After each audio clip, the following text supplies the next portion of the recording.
and welcome back to another episode of Dungeon Boss.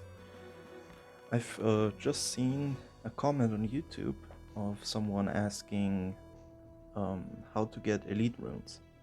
If I could make a if I could make a video about it. So, just the basics about runes, real quick. You can equip 5 runes on every hero. And they have stats, they give passives, like the Elite Caster Demise Rune, as an example, 100% bonus damage against caster heroes. Vampiric Enabler, 15% chance to make an epic attack and heals you for 15% damage that the hero does. Electric Warrior Rune, like they have different effects and every one is somewhat useful. There are a few rune types you don't really need to get, but that's also depending on your level. If you are, I would say, below level 70, there is actually a use for evasion runes, like this one. This just makes it that your hero starts with an evasion buff, increased chance to dodge for 1 turn. They stack. So if I would have like 2 runes of the evasion rune on Valkin, I would get 2 turns of evasion, which is basically just you dodge almost every attack that your hero gets hit by, and therefore completely mitigate the damage and the status effects or debuffs or whatever the enemy would have applied. I mean, everybody should know what dodge means. It gets countered by a few heroes that have perfect swing, or, as you probably have seen already, a perfect swing rune. Heroes that automatically hit you, even if you have dodge, are all the dwarves, because they have the passive Dwarven Resolve. Yeah, never misses, enemies can dodge attacks, and deals bonus damage to enemies with high chance to dodge. So if you're going against dwarves like Degen, Valkin, maybe a Rogar here and there, if you're low level, you don't really want evasion runes on your heroes. Other heroes like Sybil have abilities that can't miss. So here you can read, never misses, cannot be dodged. This is only detectable if you read the abilities of the heroes and if you actually get the knowledge, remember stuff. So Sybil has his first ability that can't be dodged. All the dwarves, they can never miss. And any hero that has a perfect swing rune on them.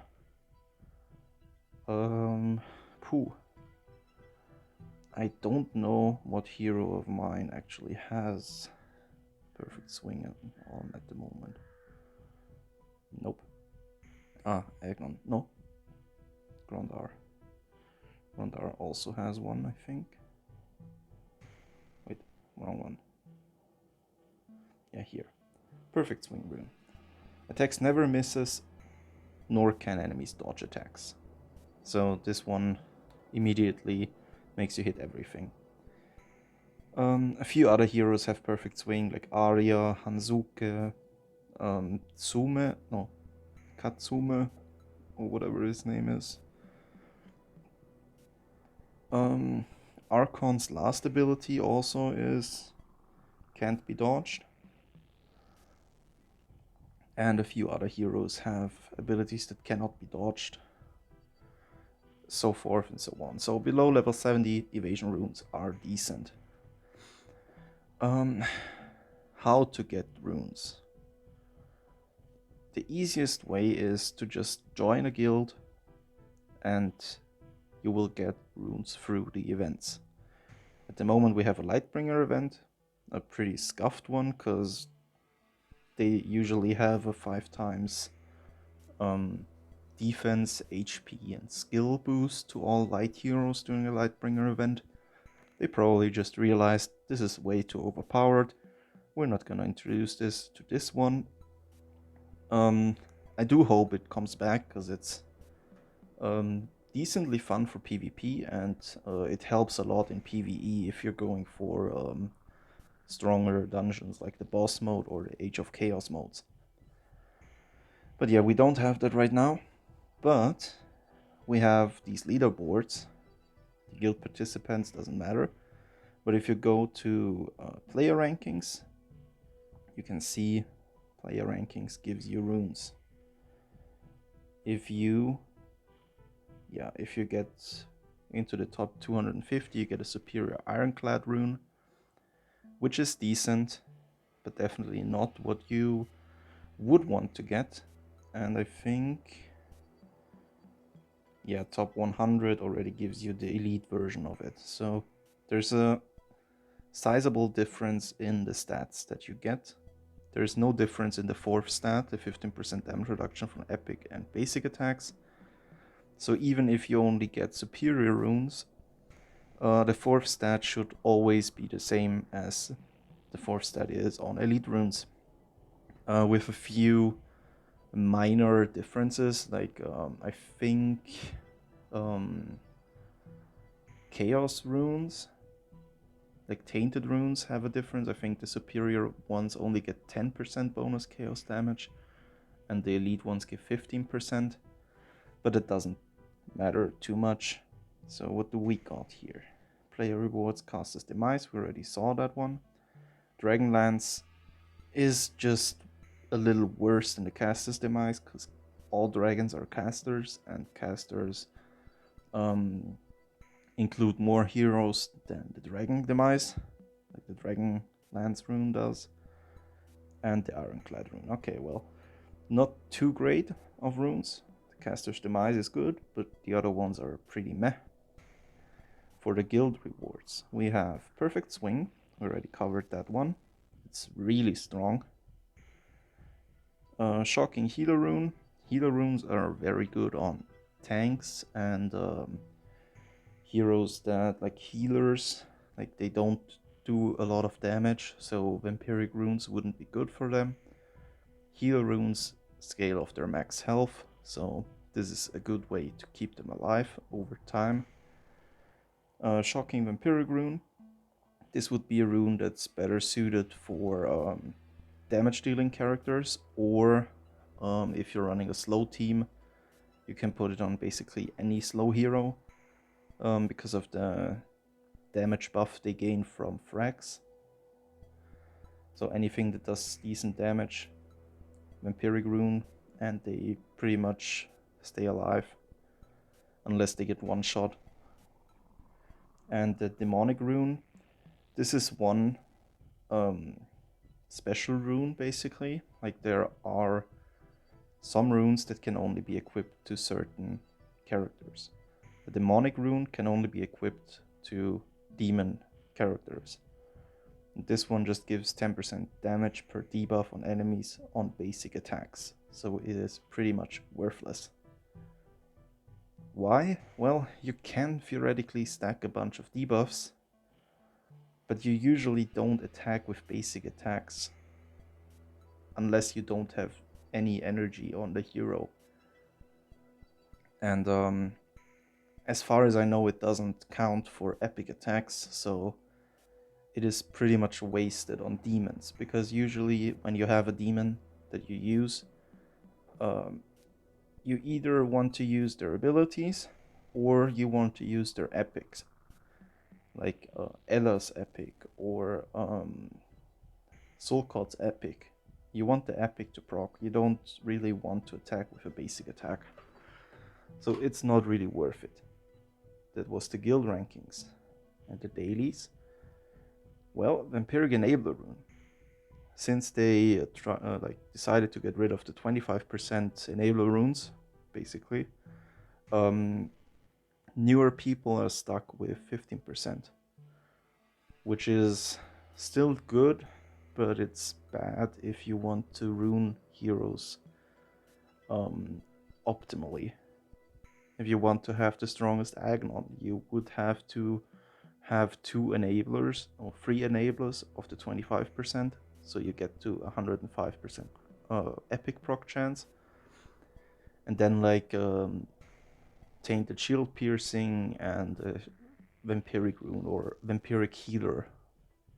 Well, technically you also want perfect swing, so you have to decide, do you want the healer or do you want the perfect swing, because you need the shield piercing or tainted aspect as well. So this one is pretty decent. If you can get to 250,000 suns collected, I would highly recommend going for the daily runes. I can't check what the last one gave you. Here we see.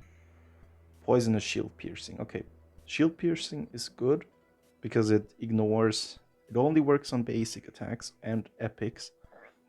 So it does do nothing for your abilities.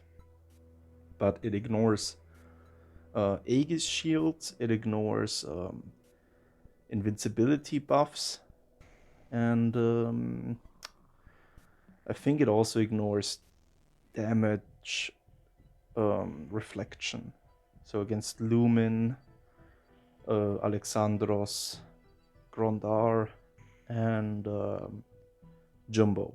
I think Jumbo also has the Thorn skin or something, where he reflects some damage. So the basic way to get runes, especially also elite runes, is from events.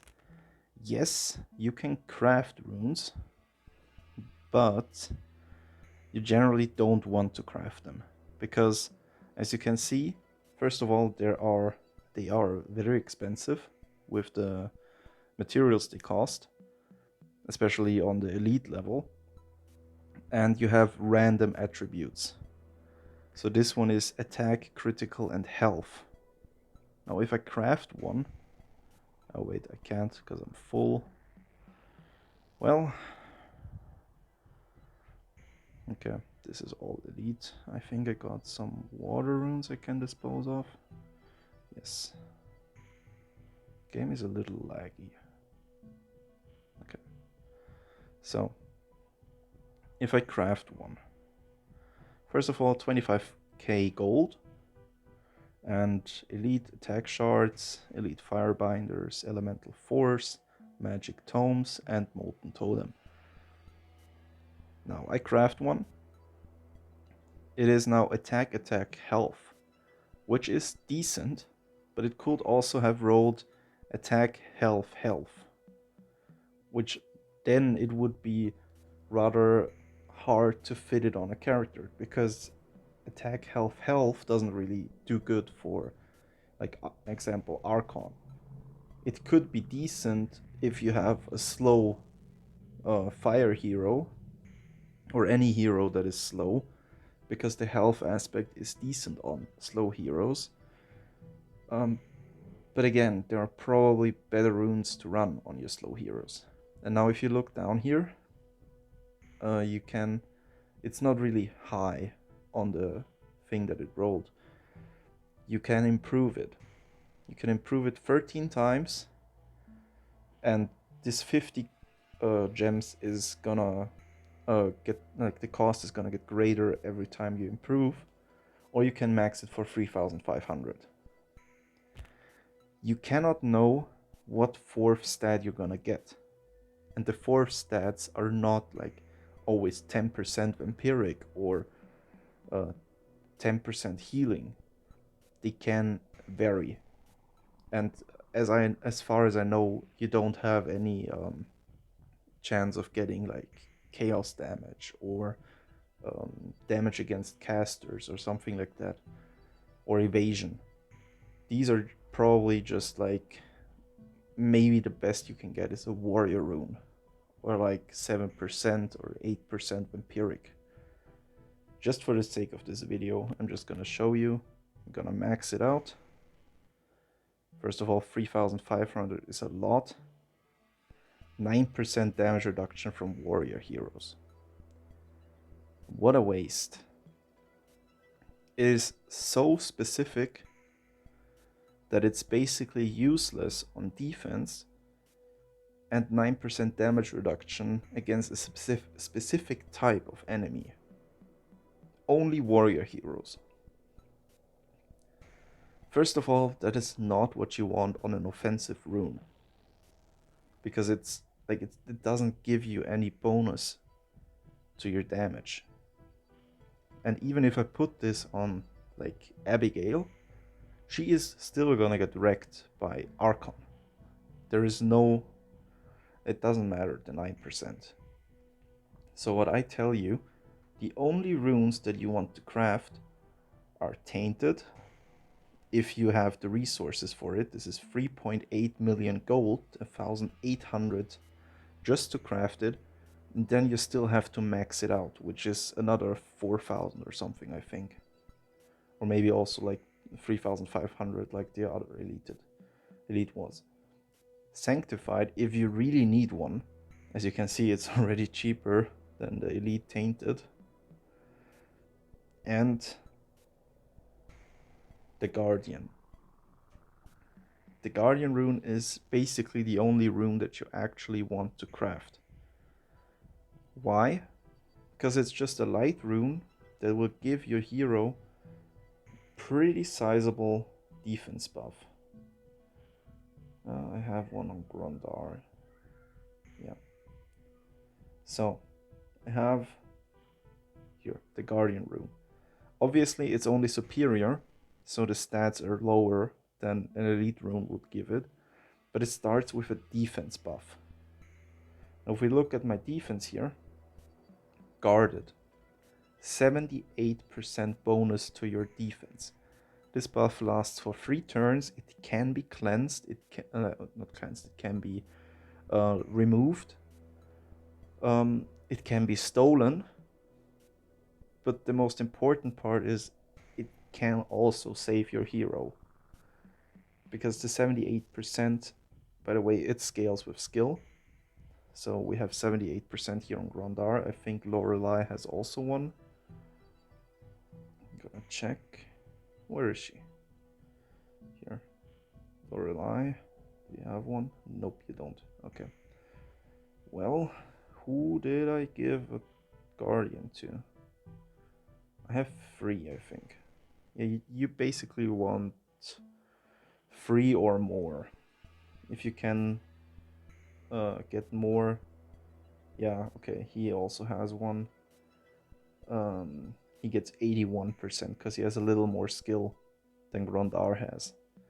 So you can get this buff up to like 100% and even a little more if you have a lot of skill on the hero. So this is really good for tanks and for healers. It is also pretty damn good for like Serenity, like heroes you want to survive the first hit so that they can do their first hit. So the Guardian is the only one that you should craft if you have the resources for it. Bear in mind it's only in light element. And the rest of the runes you're gonna get from events. There is a Dwarven Forge event where you can craft runes from the event. Like then there's down here a craft option where you can spend embers, I think. You collect embers from the event, and you can spend embers to build elite runes. As far as I know, the 4th stat of these are like warrior, maybe shield piercing, and then the rest are like shock chance and burn chance and whatever. So it's not really the best thing you could get, but it's pretty decent when you're starting out and just slowly getting some elite runes. By the way, you can only collect elite runes after level 70. And the last way to get elite runes is from the event shops. Almost every event, I'm pretty sure every event has elite runes that you can buy if you're level 70.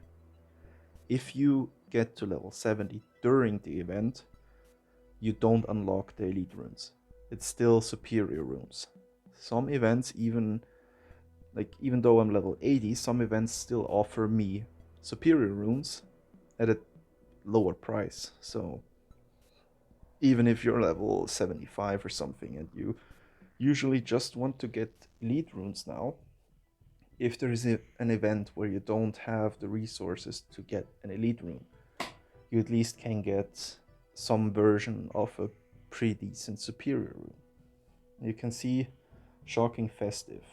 Okay, Festive gives bonus energy at the start, so you can get your abilities in the first turn. Chance to shock. Okay, the energy part is good, the chance to shock is meh. It's like a lower stat. You don't really want it, you don't really need it. You can have it. Vampiric. Vampiric Enabler. Both of these are good. You can only equip enabler runes to heroes where you have unlocked the epic attack, the epic weapon, and yeah, heroes that don't have an epic can't equip this one. What do we have here? Vampiric Healer.